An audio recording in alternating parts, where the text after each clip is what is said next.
In the hit animated Disney XD TV series, Kick Buttowski, the focal point of the show is the titular character, Clarence Kick Buttowski. When you look at the character of Kick Buttowski, you normally pay attention to the whole entire name. I mean, I personally can't blame you. It's a very clever play on words if I do say so myself. But what if we just shift focus to the surname? Forget Kick for now. Let's focus on Buttowski. What do you think the origin of that name is? Italian? I would say Italian would be my guess as well. For a show with the tagline Suburban Daredevil, there's a lot of time focused on the family life of Kick. And in a family of 5, where only one of them is a daredevil, it's interesting to see these different perspectives and how they affect Kick's life and how Kick affects their lives. In the beginning of the series, they really don't play a major role, which makes sense. The showrunners wanted to establish Kick's daredevil tendencies early, so many of the early episodes were focused on a specific event or stunt, like skateboarding down Dead Man's Drop or attending a monster truck rally. Really, only Kick's older brother Brad played a major role in these episodes, but it was more as an obstacle for Kick to overcome, and less about the brotherhood between the two. It's not until about season 2 that we start to see the family play a more important role in Kick's actions and decisions in each episode. And it's here in this season where the family members' characters, personalities, and flaws begin to shine, for better, and unfortunately in some cases, for worse. This is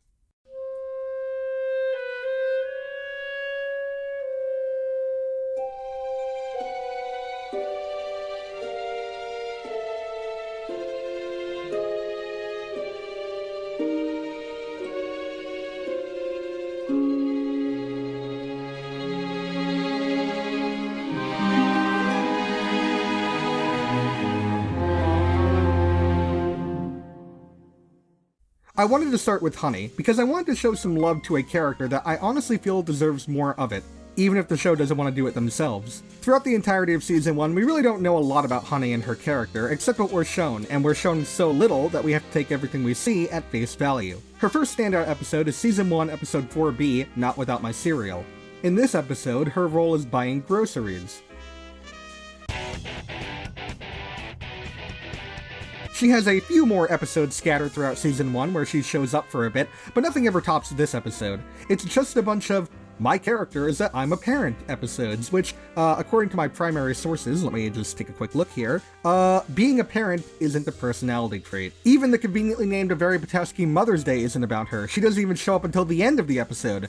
Talk about irony. Season 2 has a lot more episodes focused around family antics, and as such, it does a really good job defining Honey's character as an individual. Her first standout episode of Season 2 is not only my favorite Honey episode, which, to be fair, there's not a lot to choose from, but it's also one of my favorite episodes of the entire series.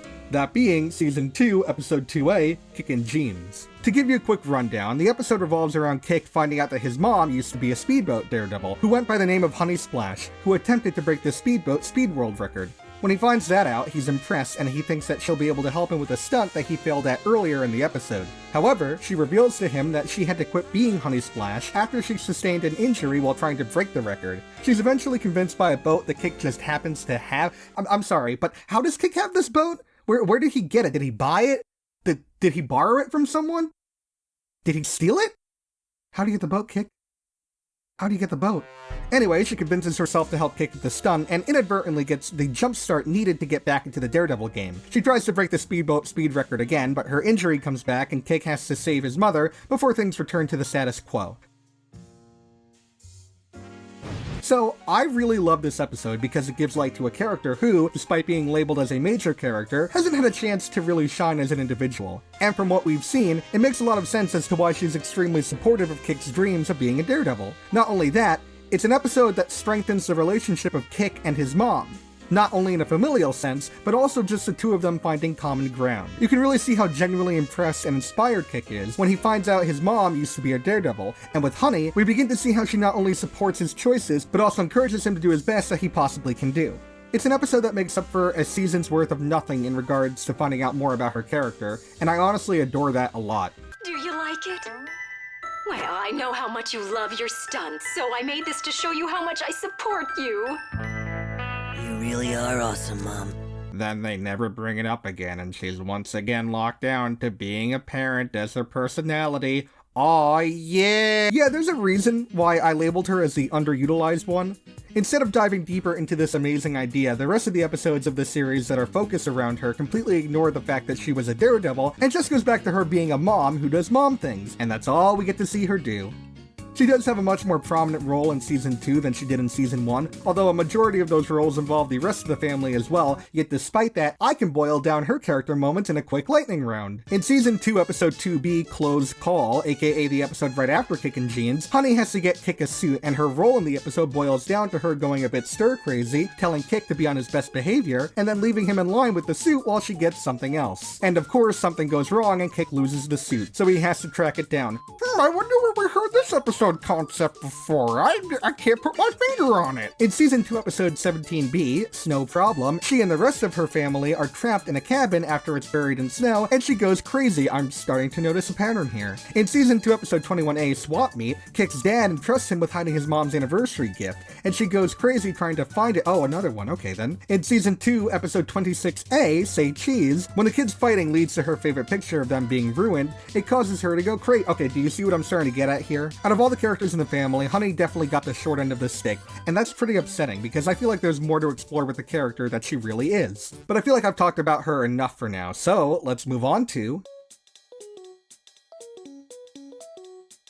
Brad Buttowski is a bit of a different case from the rest of the family, since he shows up and is a focal point of many more episodes than the rest of his non-Kick family members combined. I'm not going to go into too much detail as to all the episodes that he's in, since he's in more than half of them, so I'll just give you a general idea of how Brad is treated within the show. Right in the beginning of the series, Brad and Kick's relationship is spelled out for us. Brad is an antagonizing older brother who is constantly an obstacle against Kick's stunts. If that's all there was to his character, I'd end the section right here. But the show actually goes out of its way to give Brad some more character, which is good, since at face value, he's rather one-dimensional. And what we did see of Brad's character is complex, to say the least. There's this idea thrown around as early as the first few episodes of Season 1, where despite their constant quarrels, Kick is looking to be respected by his brother, who he somewhat respects himself, and some of their interactions throughout the show prove this theory. Whenever there's a problem that's too big for him, or something that needs to get done that doesn't fall within his moral compass, he goes to Brad for help or advice, because he knows that whether or not he likes the method that Brad chooses, Brad will get the job done. But besides his relationship with Kick, we get to see Brad flourish and come into his own. In his own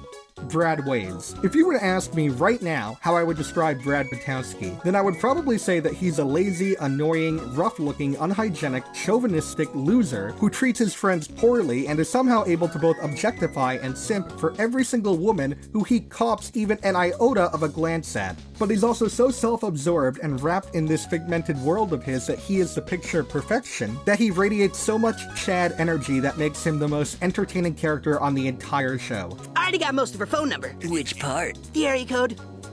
So don't ruin this for me! Brad is a narcissistic idiot at heart, and I feel like that helps make his character a lot more bearable. He's constantly doing the bare minimum, yet he treats it as if he's accomplished some great feats. If you need any more proof that he is how I've described him, every time he accomplishes something, even if it seems counterintuitive to his larger goal, it's always followed by his signature catchphrase. Yeah, Brad! Yeah, Brad! Yes, Brad! Like Kick, Brad seeks the respect of his elders, but he's a lot more upfront about it. In the Mother's Day special, which actually turns into another Kick vs. Brad episode, the whole reason they started fighting in the first place is because Brad feels like he's his mother's second favorite child, after Kick, so he tries to sabotage Kick's Mother's Day plans and one-up him. And in the Swap Meet episode, the only reason that Harold entrusts Kick with hiding the gift is because every year prior, he's put Brad in charge of it, and he's just plain terrible at hiding the gift. When Brad finds out that Kick has usurped him, he's upset that his dad doesn't trust him with the responsibilities anymore. Of course, when he's given the responsibilities, he neglects to take care of them, but he wants them nonetheless. However, I would say the most intriguing thing about Brad is that the largest obstacle that constantly pushes against him isn't Kick or getting rejected by girls, but it's himself and his personality. I know that seems a bit confusing, so let me provide you with an example. In the Season 2 half-hour episode, War and Peace, we see the Buttowski family travel to the Old Country. Brad tries his luck at getting some Viking babes, but he's striking out as per usual. Honestly, I can't see how that's possible with a pickup line like, let me just read this off my note sheet here. Hey, horned Viking babe, you hit me harder than the Black Plague. I mean, that's the perfect pickup line right there. Clearly, they're the ones in the wrong. Anyways, he comes across a Viking reenactor who must abide by the rules of the ancient Vikings at all times, which includes an old tradition where Viking males would offer a heaping of livestock to the father of the Viking female that he wishes to marry. Through a series of events out of his control, Brad is able to obtain enough livestock to actually wed the Viking reenactor. However, by the end of the episode, things have to go back to the status quo, so when they're headed home and he has to pay an extra $50 for his bride to get on the plane, He immediately rejects the price and dumps her, going back to his lonesome self. Like Kick, Brad has moral standards, although the bar for him is set much lower. This is also the episode where it basically implies that Brad wants to have relations with the kangaroo. Not even an anthropomorphic kangaroo, just a full-on kangaroo. I don't know when else I was going to mention that, so I'm just going to say it here.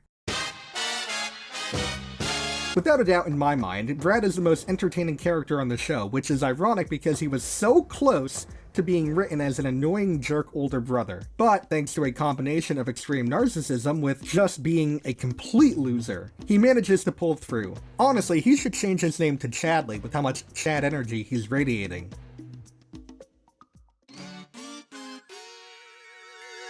Brianna is the youngest of the Buttowski clan. She's a child pageant star and a superfan of the in-universe show Tina Sometimes a princess, sometimes a spy. I'm pretty sure that's the right tagline. I don't want to be bothered to look it up right now. She doesn't have a lot of episodes where she takes the center stage, but in each episode that she does, she's written as nothing more than a plot point or an obstacle that Cake has to overcome. There is really nothing more I can say about her character than that because we weren't given anything else with her. Is what I would be saying if that was true. Which it is. Anyway. We're up to the last Buttowski family member, and buckle in because we're in for quite a ride. On the outside, he may seem like nothing more than your run-of-the-mill cartoon dad. However, the layers quickly peel back just to reveal how sinister the core of Harold Buttowski really is. There's honestly not a lot to say about Harold in Season 1, other than the fact that he has a weird, unhealthy relationship with his car Monique. Brad! Fingers! Back off! Alright, that's good.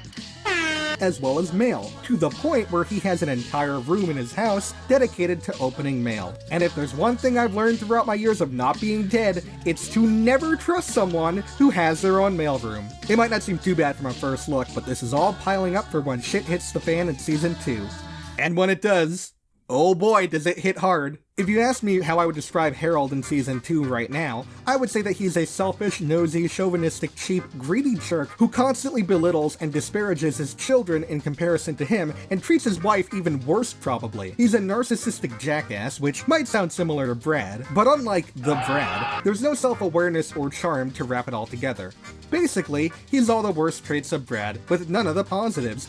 That's not a good character! There's an episode where he has to rebuild Kick's room after it's destroyed, only for him to go, actually, psych, I want a man cave now, so this is my new man cave, haha, fuck you, son. And then he does the exact same thing to Brad at the end of the episode. There's another episode where he takes his entire family on a relaxing vacation, only for him to go, actually, psych, we're staying in this rundown cabin where I won't allow any of us to have phones or laptops. Also, Kick, we're staying on an extreme mountain where you can do tricks to your heart's content. Actually, psych, because you're not allowed anywhere near this mountain we're staying on. Haha, fuck you, son. Bro, what the fuck? The list goes on and on as to what he does and how he keeps mistreating his kids, but out of all the kids, he's especially terrible to Brad. It's eating my soul! I love male bonding! And I mean just really, really terrible.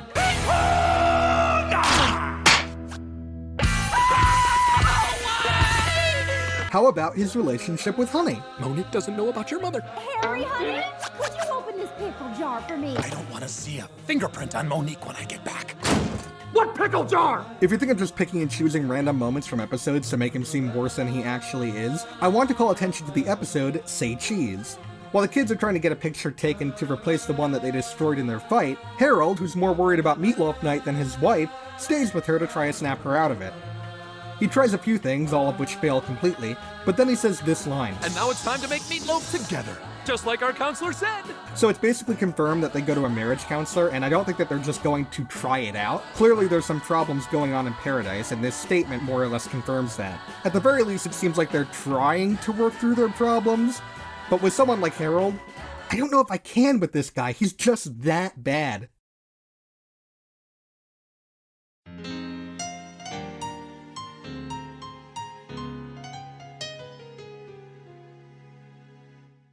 So we've gone over every family member in detail, but now I want to tie it all together and get back to our titular character. How do each of these family members affect Kick and the main focus of the show's mantra?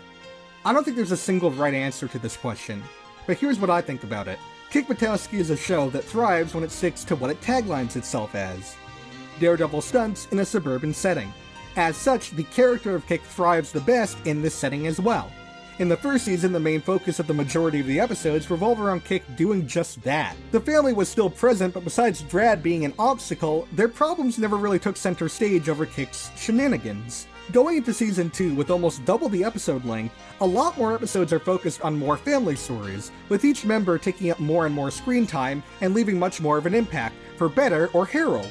These episodes take more precedence over stunt-heavy episodes, and as such, the show and the character drops in quality. Kick doesn't really mesh well in the family setting, but I don't think that's the fault of the family inherently. If the family episodes revolved more around their impact on Kick's stunt, or vice versa, then I feel like it could have worked better, as it's not deterring from the mantra of the show. It would keep the stunts at the center of every episode, and have the added bonus of giving the family some much needed personalities. As it is though, this is the family we have.